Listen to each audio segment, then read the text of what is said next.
Hey guys, welcome to book review number 53. Today I'm going to be reviewing Hard Travel to Sacred Places by Rudolph Wurlitzer.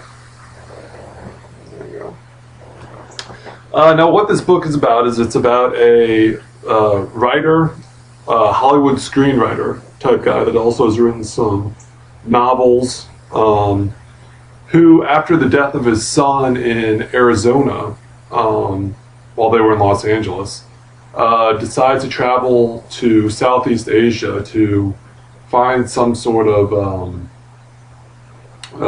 closure or conclusion to obviously the very traumatic death of their son.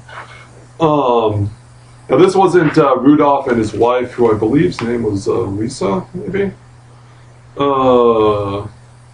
wasn't their first time to Southeast Asia, and he's considers himself sort of like an old Asian hand, extensively studying Buddhism, and this book was very much a spiritual journey as it was just a journey of observation.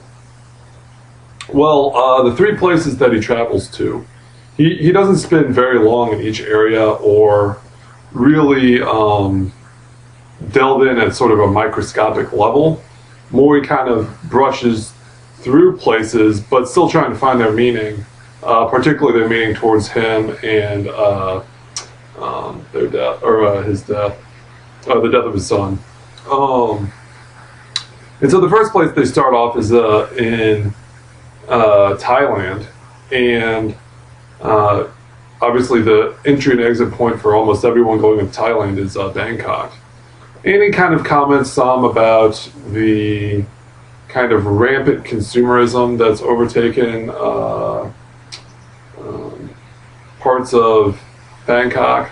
And this book was written, I think, in the late 90s, early 2000s. So, or maybe like mid 90s even. But that continues through till today.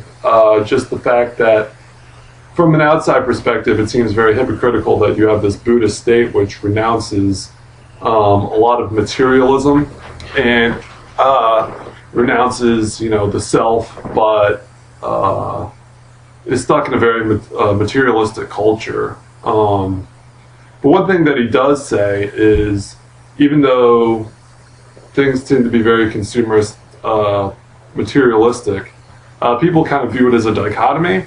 So they can kind of, I don't know, maybe that's an excuse, but they can kind of get their fix and then, go pay homage to the, their bad deeds at temple by meditating or by becoming a monk for a, period. In Asian culture, you become a monk. There's a much larger percentage of people that become a monk. Most of them only become a monk, temporarily for 2 weeks, 6 months, whatever, a limited amount of time. There are the permanent monks, but those are definitely in the minority. He also talks about some of like the sleaze of Bangkok, the Pat Pong district. He visits, I think, 4 or 5 different like whorehouses or sex shops, which, unlike say in the West, which are set up kind of discreetly, in Pat Pong it's just like, it's blatant. They advertise on the street, big neon signs, whatever. And one of them that specifically stuck in his mind is he had a hooker or a prostitute that they work as like strippers or these bars, and then you pay them to go in the back or whatever.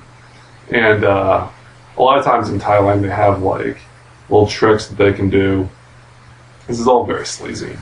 But he specifically mentioned a woman that put a crayon in her vagina and then wrote, "I love you" on a piece of paper, and then "I love you, Rudolph" on a piece of paper, and gave it to him. Obviously it meant nothing, but it's just kind of, I don't know, sickening. But I don't know, I mean, I shouldn't be too judgmental because it is kind of sleazy and sickening, but at the same time, it just kind of is what it is.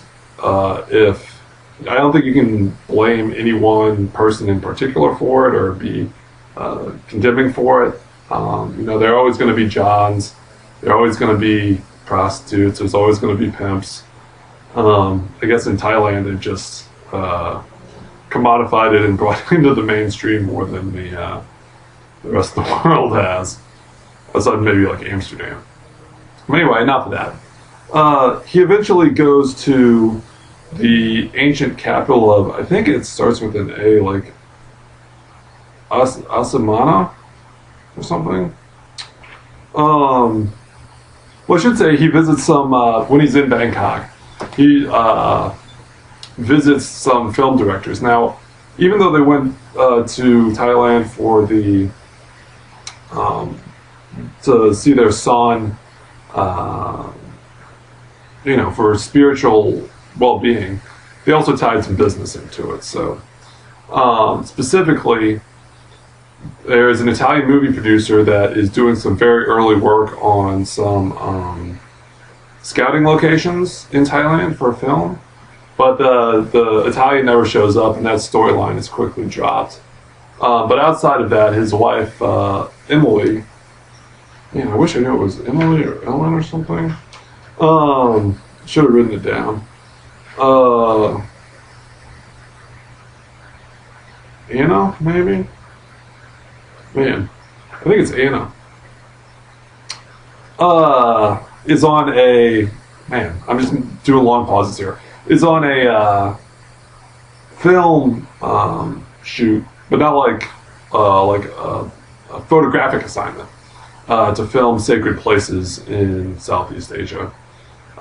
So they visit this Arapuna, I think it's called. It's like AYNNAYUPA or something. That was the ancient capital of Thailand, and it's about 3 hours north of Bangkok. And then they go up to Chiang Mai. They see the sights there, and it provides them some solace, I guess. And then they go up to the Chiang Mai region of Thailand, which is in the hills, right on 7S. And there he just states there is a strong Buddhist presence, but it's kind of lost a lot of what its charm was from, this is in the Golden Triangle region, from what it was like 30 or 40 years ago, just because of overdevelopment, It's a very popular tourist place, and with that comes Holiday Inns and Hertz rent-a-cars and, just any sort of kind of modern convenience that, while not necessarily taking away from the charm of Chiang Mai, certainly takes up space and is something that, if you're alive, you notice. So anyway, he kind of complains a little bit about that, but then also talks about how at certain moments, at certain street corners, there is that kind of, Chiang Mai is a big city, but it's kind of a big rural city. So it's like a big city, but it's very much influenced by its rural culture around it. And he says at certain moments, at certain times, you can see that just kind of little sparks still left from the old days. Maybe that's putting too much sentimentality on the time where a lot of people struggled. But, he's looking for something different outside of the materialistic culture. Obviously going through a very traumatic event. So next they go over to Burma, which I've done a couple books on Burma. Chasing the Dragon Through the Heart of the Golden Triangle, which is about Thailand and Burma, and Where China Meets India, which is about Burma's role in those two. So check those out. But in this one, he goes to Yangon, which is the old capital of Burma, and was actually the capital when he wrote this book. I think the capital was changed in 1999 or something. And he talks about how it's just kind of, because of the sanctions put on by the West, it's very staid, It's very, people drive around 50-year-old cars. The buildings are either colonial or shortly thereafter, so like 1940s, 1950s. There hasn't been a lot of money or just resources put into keeping the city up. But that being said, it's not a city that's quite about to collapse. It's not like Nairobi or something where there's just shanty towns everywhere. There is some modicum of modernity. It's just 1940s, 30s, 50s modernity, which he said lives sort of a charm. I imagine it's sort of like the city of Havana is. After Castro took over, it basically put everything at a standstill in terms of new development. So it doesn't look like the slick new cities that you see by Western design. That being said, he said he, on a more practical level, encountered things like at his hotel, he couldn't get the hot water to run. The electricity would just randomly go out at random times. Randomly go out. And so he just complained about that. He also said that he felt that the people there were just kind of long-faced and, if not depressed, kind of just very dourly accepting of their circumstances, which may be, in line with Buddhist teaching, but isn't from their own core, is more from the oppression of the outside world. Of course, he would mention that in the Buddhist idea is that life is suffering, and it's only clinging to these outside attachments that really lead to,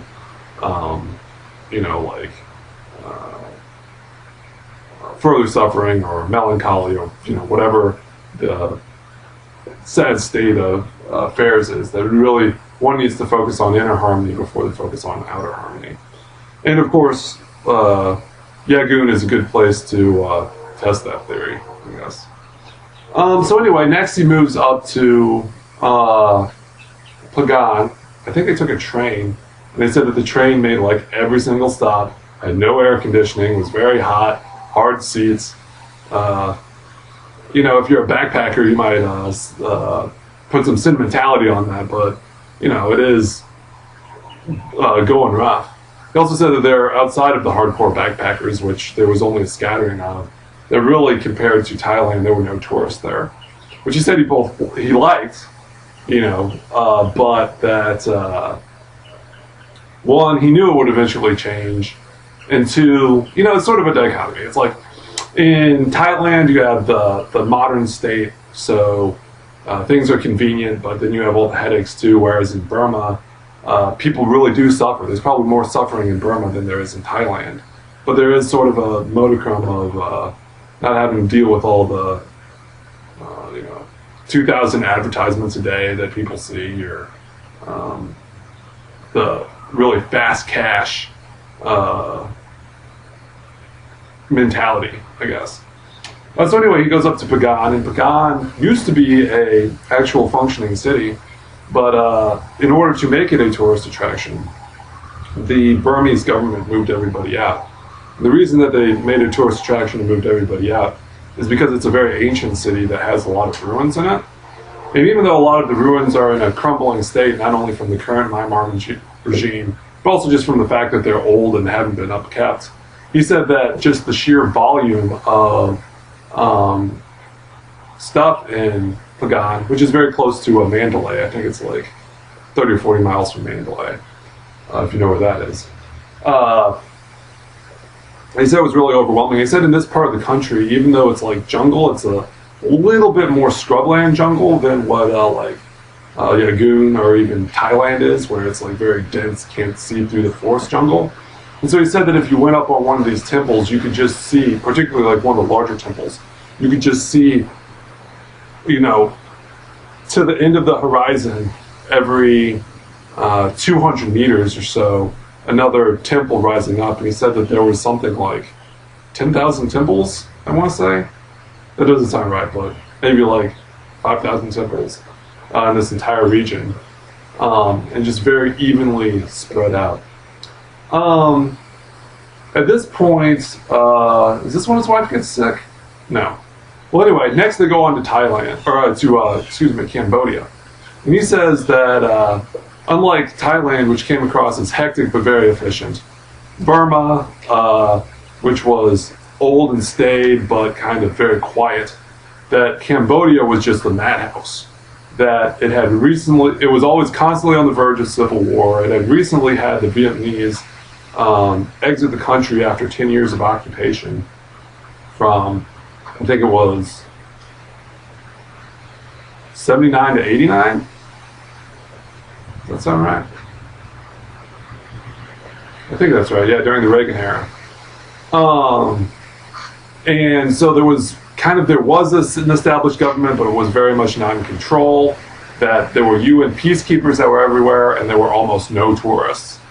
Or there were a few tourists, but they tended to be eccentrics and particularly not non-Americans. Us Americans, we need our luxury. We need our pampering, our pillowing. But he visited the standard sites, Phnom Penh, Angkor Wat, and whatever the lake is, something Sap. He said basically it was just a furnace. It was miserable. They almost, they didn't almost die, but they felt like they almost died from some kind of unidentified fever that they both came down with. And it was really, truly, truly miserable. He actually really mentioned in one part of the book that he really thought his wife was going to die. And he thought, kind of, this is a reliving of what my son has gone through. And, I mean, you hate to say that it's such an event.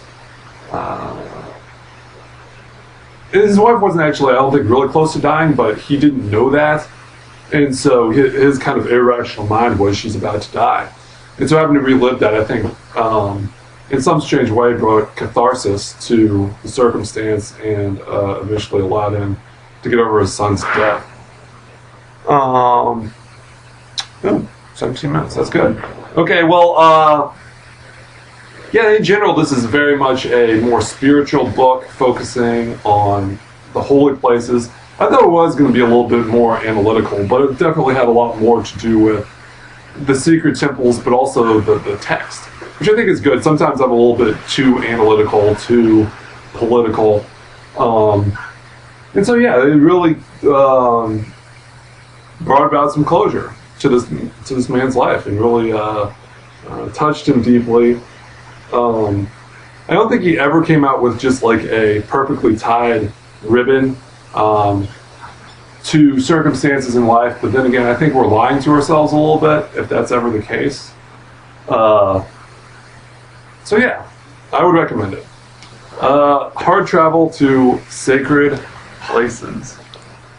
Check it out, you guys. It's a good book. All right, hopefully I still got some viewers at this point. I'll be posting this shortly, and see you later, I guess. Bye.